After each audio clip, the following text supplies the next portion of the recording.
Beloved, what? Brothers and sisters.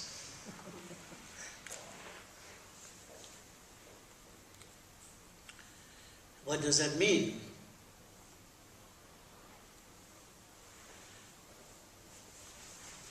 It means that we don't all agree with each other.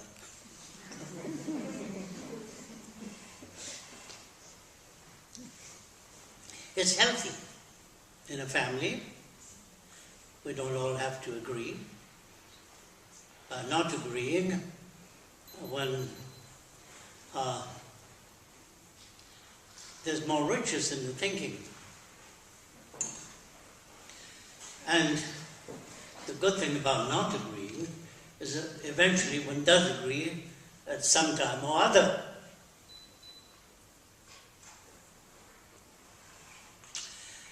Now, if we learn anything at all in this retreat, which is not always sure, I think one could put it in this way. To become aware of many things. Somehow, we are just not aware of the essential things in life and of one's abilities, duties, and possibilities. We have heard about being aware of the breath. Well, how many people in this world are aware of the breath? Just only those who have studied yoga, all sorts of different yogas, prana yoga in particular, and those who have asthma, they are also aware of the breath.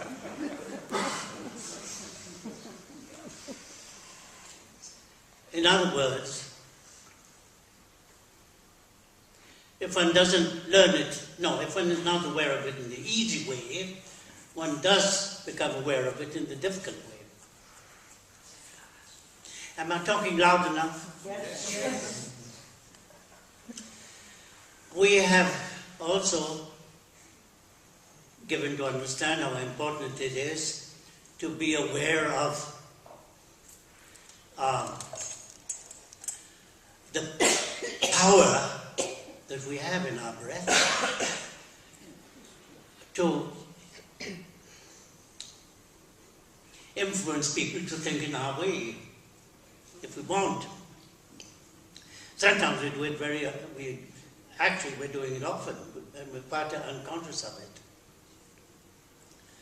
And perhaps it might be more so-called spiritual to send out good thoughts rather than negative thoughts. And we have heard,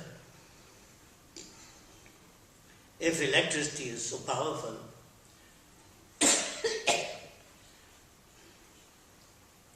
we would be surprised if we knew how powerful the breath communication is. I don't know if any of you have ever experienced it, but this is a little game that one can do. Just to see the power of the breath. To stare at a person without that person realizing it. And all of a sudden you'll see the person will look at you. And can do that in a restaurant or in the airplane or in the train. You'll be surprised. It's a wicked thing to do, but one discovers therefrom the power of the breath. Because what is happening, your breath is being communicated via the channel of the energy of the breath, not the air, but the energy, the prana of the breath is being communicated to the person. Isn't that tremendous? I mean, a little trick like this can teach one how important the breath is, and the digital aspect of spirituality, if one can put it like that. Another thing one is not aware of, you see, one just takes everything for granted. But there are so many things that are cannot be just taken for granted. Have we ever realized that whatever we know at all has come in to us through the five senses? If we didn't have the sight, we would not know color or shape. Oh, yes, shape perhaps with the touch, but color one would not know. Light and darkness one would not know. That's still a question which I'm not quite sure.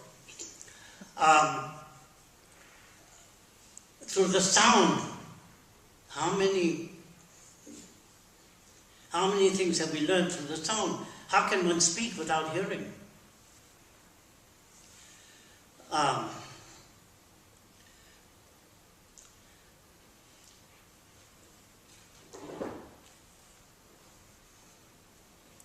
Those who are deaf have tremendous difficulty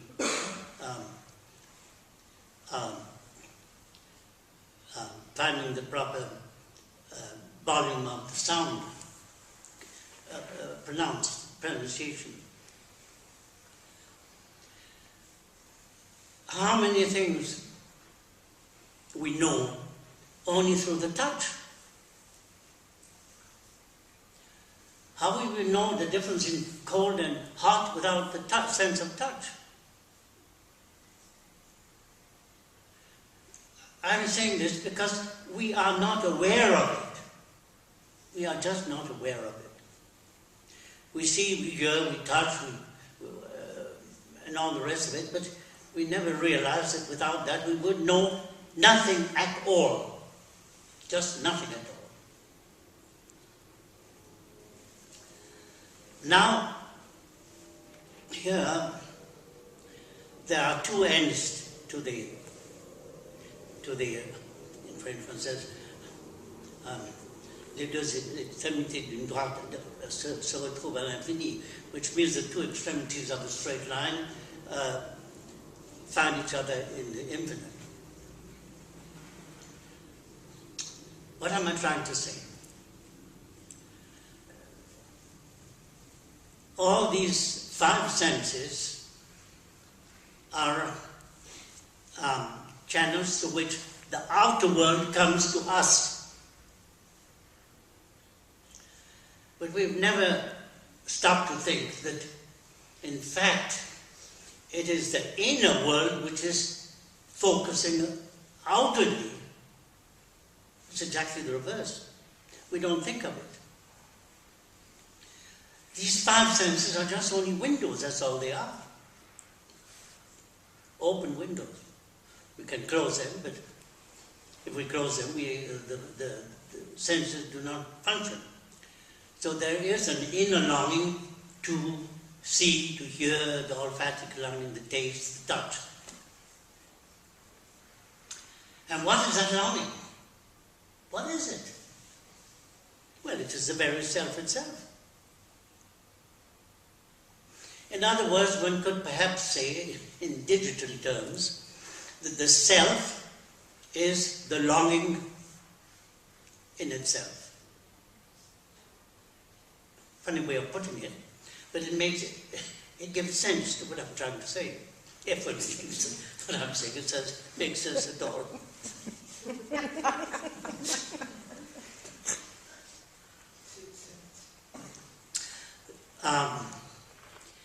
This is very important because if one could become more conscious of the inner longing, which is the self itself, one could perhaps understand what one is talking about when one uses the word spirituality.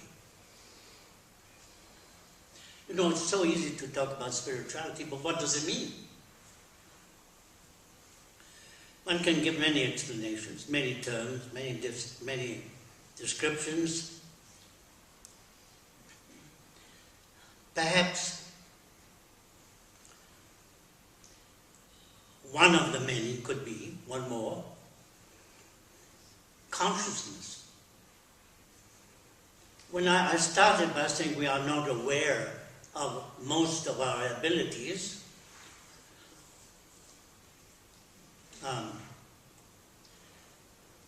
but I could go further by saying, are we really aware that we are conscious?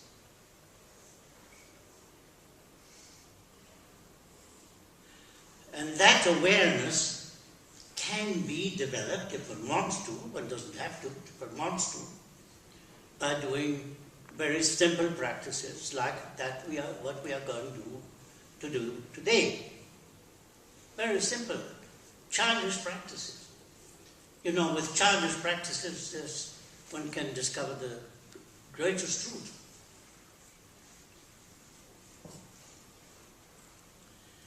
Let us start with a touch.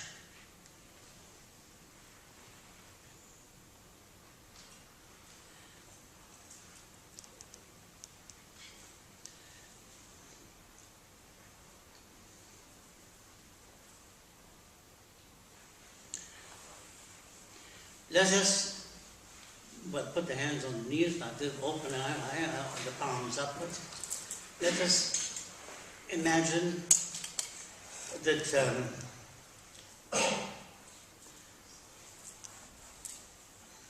that there is a block of ice in each of the palms of hands.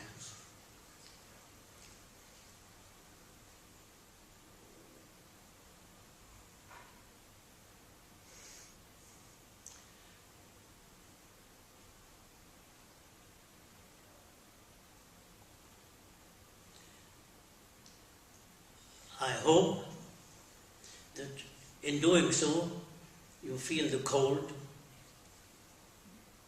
Otherwise, the concentration is not intense. And now, try to feel in the left hand a block of ice, and in the right hand a warm apple.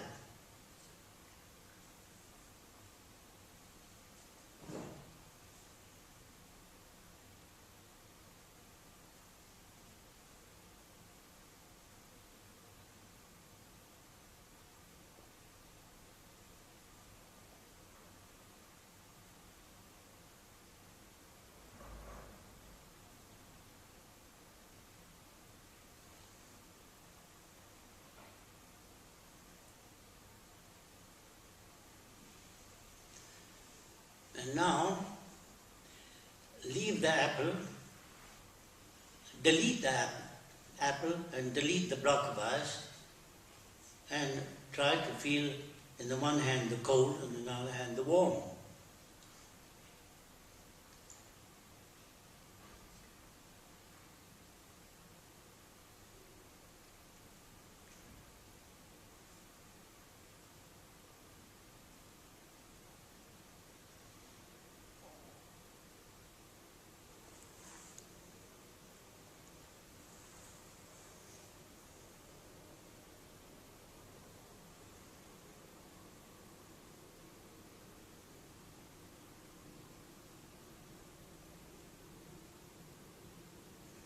And now just drop the hands, drop them, and try to feel the cold on one side of the body and the heat on the other side.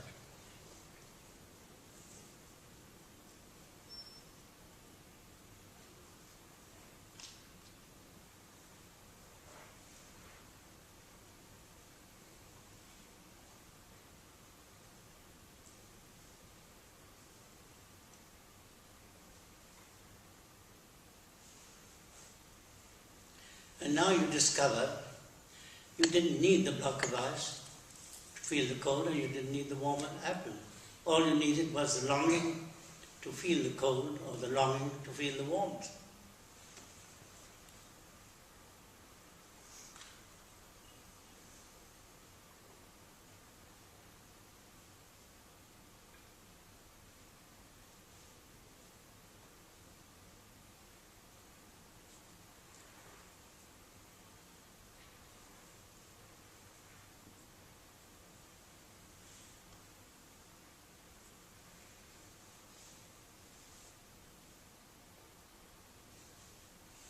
what is that longing? It is the consciousness.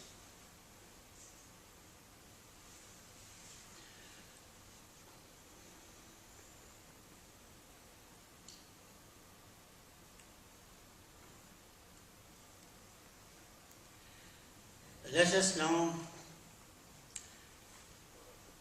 imagine the taste of the apple. There is a yogi way of doing this, and that is to press the tongue upon the, what do you call the palate. Huh? The palate. I always forget the word.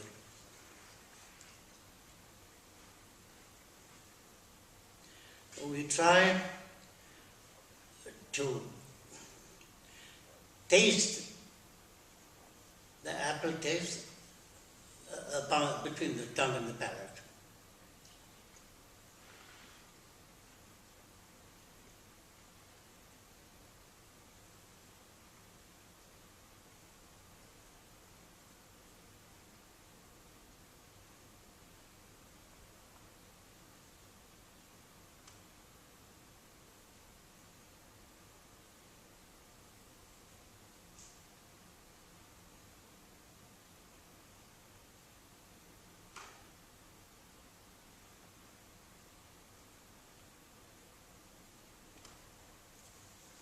Of course, if we were at home, we would take a piece of apple first.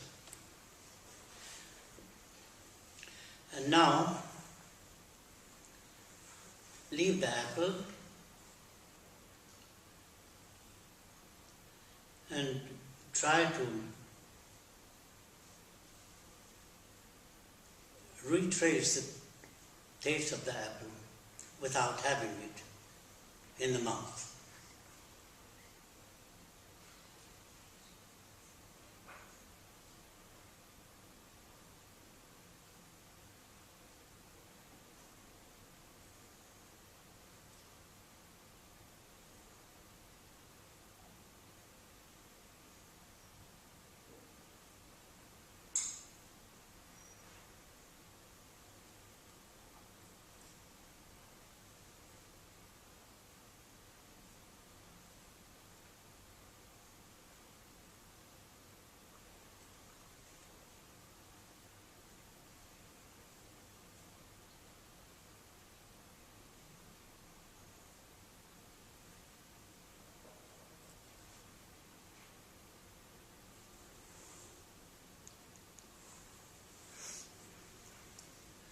And now let us try to imagine that taste not necessarily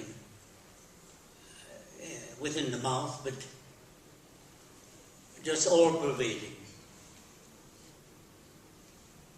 It's easy to say, difficult to do.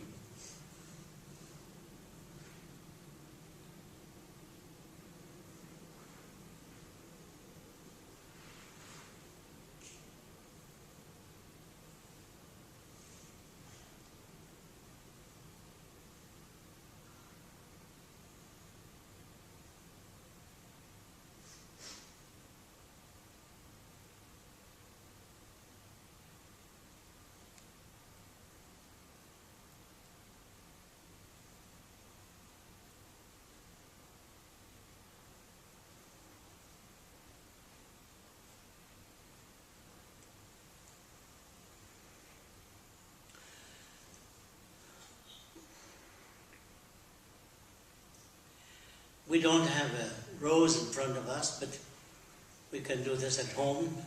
Have a rose in front of us on the table, and just for a while try to breathe in the perfume of the rose.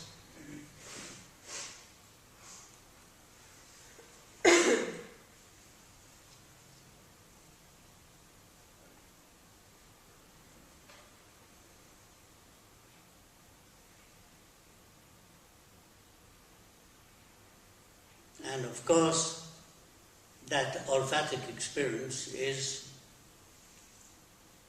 situated within the nose.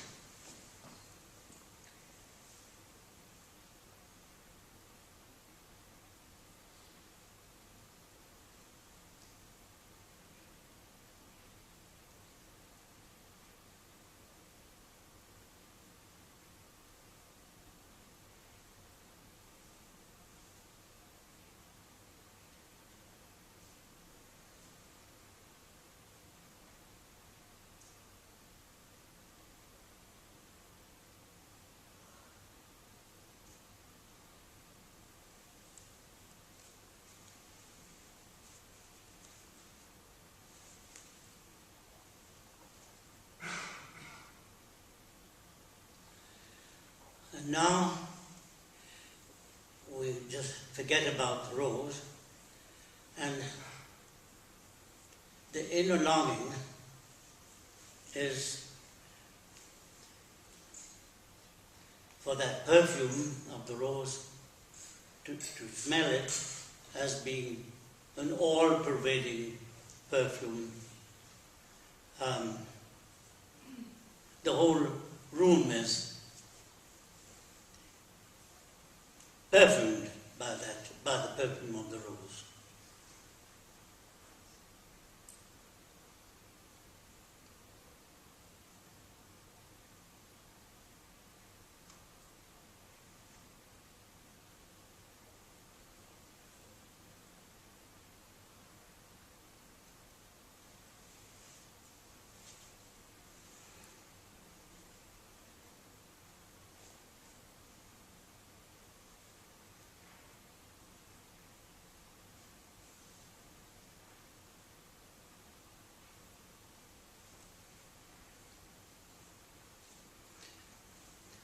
This process that we are going through is what one calls reversing the senses. But in fact, the word isn't really correct, because it doesn't mean that that whatever we are concentrating upon comes within. It means that the longing is projected without. Not projected, not is the wrong word. The longing is attracting that which is longing for.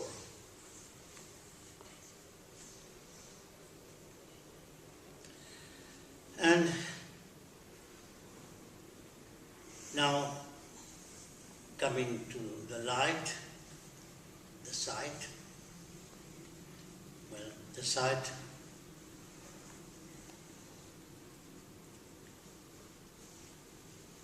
the inner sight can be developed in many ways. One of the most helpful ways, of course, light. The color is also very, very effective. There's a magic in color which most of us do not realize.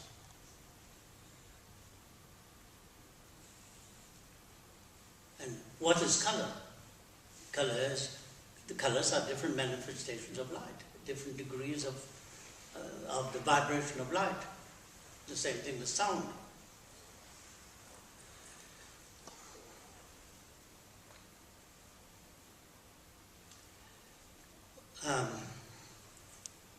We don't have a candle in our hands, but so it doesn't work.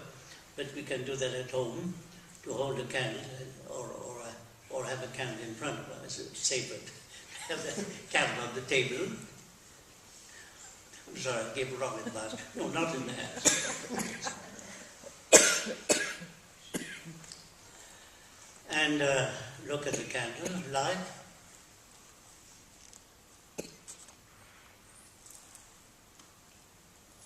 Not too long, because it's not that this is really an advice that has been given by many people. One should not stare at a candle light too long. It's not good for the eyes.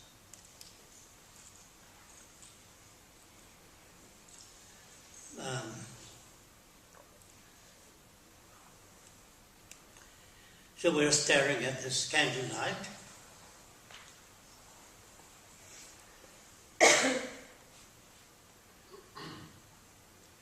And then we close our eyes and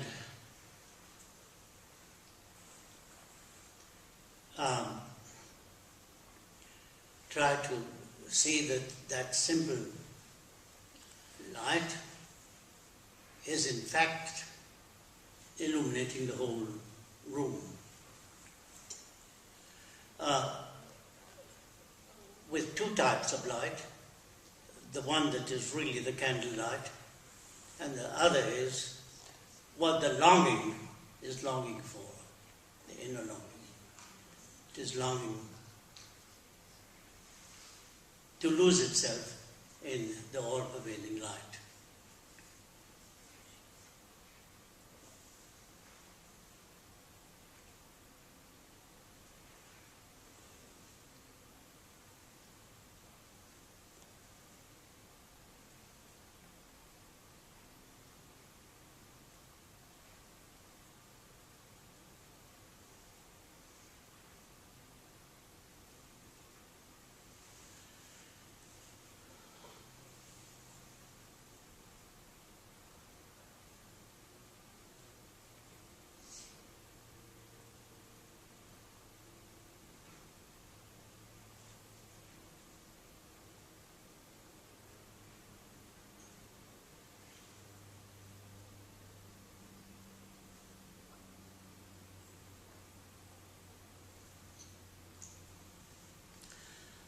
I assume that most of us, when we were children, have played with shells and have had the experience of listening to the sound of a shell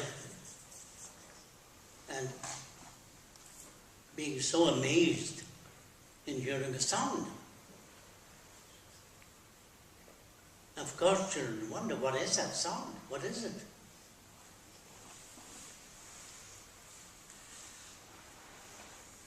The same thing, let's just try to find a shell somewhere, although we are not children anymore, and put it on the ear and listen to that sound.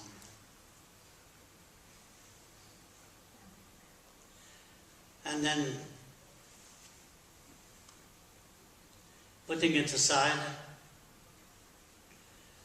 and pressing carefully on the lobes of the ears without poking the fingers in the ears and trying to retrace inwardly that same sound.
When we hear the words all-pervading,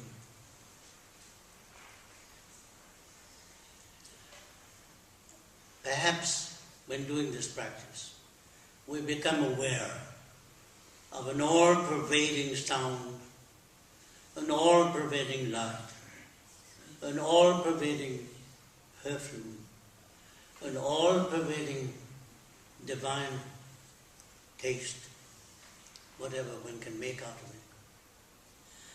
And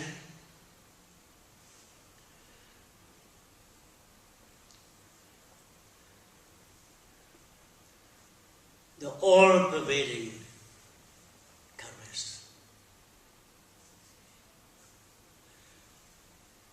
And the more we become conscious of the all-pervading at these 5 levels of consciousness, the more we will understand what our Master really meant when he said, beloved ones of God.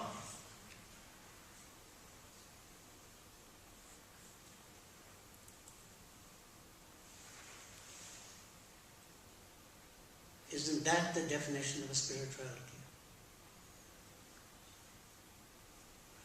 Thank you for your attention.